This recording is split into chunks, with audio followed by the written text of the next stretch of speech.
মূর্তি পূজা করলে যেই পাপ, জর্দা খাইলে আর বিড়ি খাইলে সেই পাপ। চিলেলি কি মার্কেট পাওয়া যাবে? লুৎফর রহমান ফারাইদের মতো একজন আলেম মঞ্চে হাজারো কিতাব নিয়ে মানুষদেরকে ভ্রান্ত করছে। এত চিল্লানের কি আছে? না না, হারামের দলিলাকে দিব। আমি বুঝলাম না এত চিল্লানের কি আছে। আরে বেটা, আহলুল হাদিসটা কোশ্চেন কালো।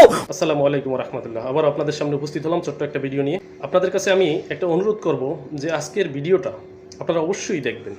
বাংলাদেশে যতগুলো ইসলামপন্থী দল আছে সবগুলো মিল্লা যত ফিতনা সৃষ্টি করতেছে তার চাইতে বেশি আহলে হাদিসের কিছু কিছু ভাই তারা সৃষ্টি করতেছে। কথাটা আমার ব্যক্তিগত না, আপনারা তাদের ভিডিও যদি দেখেন কিরকম তারা ফিতনা সৃষ্টি করতেছে। দেখুন, আবু বকর জীবনে কোনোদিন কবরে খেজুরের ডাল গেড়েছে কোনো বাপের বেটা প্রমাণ দিতে পারবে না।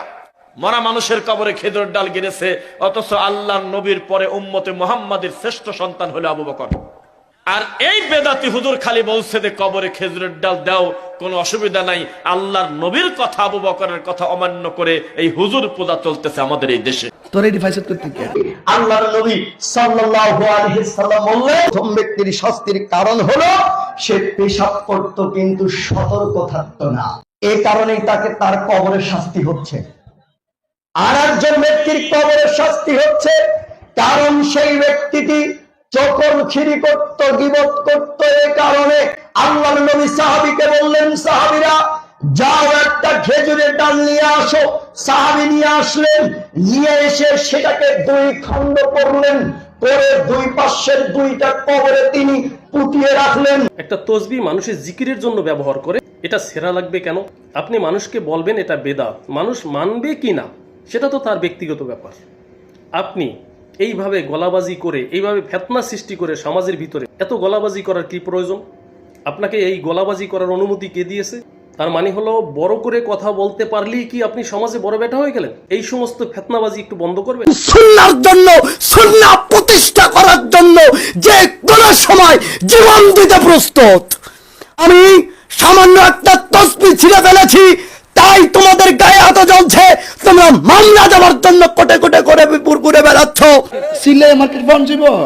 এই বাংলাদেশের বুকে জন্মই হয়নি যেই মুফতি বলতে পারে এই তসবিহ দানা দিয়ে গণনা করা সুন্নাহ চাই, তসবিহ দানা বেদাত। বুঝলে বুঝপাতা না বুঝলে। আরে বেটা, তুমি যে ডাকাডাকি করতেছো, মুখের সামনে যেই মাইক নিয়ে কথা বলতেছো, এই মাইকে কথা বলা তো বেদাত। তাহলে তুমি এগুলো বাদ দাও। তুমি যে এই চিল্লা পাল্লা করে কথা বলতেছো, এটা তুমি কোন হাদিসে পাইলা? তুমি তো আহলে হাদিস।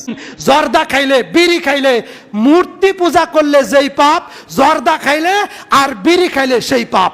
মূর্তি পূজকের ন্যায় সমান পাপী। এবার নেন আপনার নামাজ, নেন আপনার রোজা, নেন আপনার ইবাদত, নেন আপনার জিকির আর তেলাওয়াত। হেদায়েতের মালিক কি তুমি? কেডা তোমার কথা মানবে আর কেডা মানবে না, এজন্য এত চিল্লাফাল্লা করার কিছু নাই। হেদায়েতের মালিক আল্লাহ। একজনের যদি আল্লাহ হেদায়েত দান করে তাহলে সে পাবে। তোমার এত চিল্লানোর প্রশ্নই ওঠে না। তুমি হক কথা বলবা, কে মানলো আর কে মানলো না ওটা তোমার দেখার বিষয় না। আল্লাহু আকবার, আলহামদুলিল্লাহ মালিক দুনিয়া করে ইয়াকাস্তান কুলু আল্লাহু আল্লাহু সুবহান আল্লাহু আকবার, সামি আল্লাহু লিমান হামিদা, আল্লাহু আকবার, আশহাদু আল্লা ইলাহা ইল্লাল্লাহ, আসসালামু আলাইকুম ওয়া রাহমাতুল্লাহ, আসসালামু আলাইকুম ওয়া রাহমাতুল্লাহ, আল্লাহুম্মা আমিন। তোর এই ডিভাইস করতে কি? শহীদানের আমি ডাক্তারি বইটা পড়ে আমি কি ডাক্তার হয়ে অপারেশন করতে পারবো? এটাই না পারি, তাহলে প্রায় 30 বছর এই লেখাপড়ার পিছনে ব্যয় করছে, তারা কিচ্ছু বোঝে না, একটা আরবি হরফ বোঝেন না। আপনি আসিয়া যদি ওই সমস্ত আলেমদেরকে অপমানজনক কথা বলেন। প্রিয় দর্শক, এরকমই কিছু শায়েখ আজকে আপনাদের এই সামনে উপস্থিত করলাম। এই দেশের মাঝাবি এরা এত খারাপ, রাসূলের সুন্নাতকে তারা কবর দিচ্ছে, যেটা সালাফরা বলেছে একদিকে ওয়াজিব আর একদিকে সুন্নাত, সেটাই হচ্ছে ইমামের পিছনে সূরা ফাতিহা পড়া, এইটাকে তারা কবর দিয়েছে। আপনি আহলুল হাদিস নিজের অজ্ঞতা মূর্খতা মানুষের মধ্যে চাপিয়ে দিয়ে সাধারণ মানুষকে হিংস্র বানাই দেয়। সূরা ফাতিহা নিয়ে আমরা খুব চড়াও না, খুব কঠিন না? সাহাবাদের জীবন, সাহাবাদের মধ্যেই কেউ বলতেন সূরা ফাতিহা পড়তে হবে না, কেউ বলতেন পড়তে হবে। আর আপনি একেবারে যারা পড়ে না ওদের বেনামাজি বানাই জাহান্নাম পাঠিয়ে দিলেন। মাশাআল্লাহ, মানে ওই সাহাবীগুলো সব জাহান্নামী। বাহ, এত বড় মুফতি কোত্থেকে হলেন আপনারা?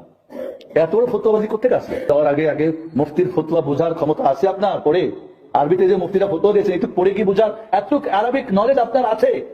আপনি মুফতি হয়ে গেছে। প্রিয় দর্শক, আজ এ পর্যন্তই। আপনারা সকলে ভালো থাকবেন, সুস্থ থাকবেন। আল্লাহ হাফেজ।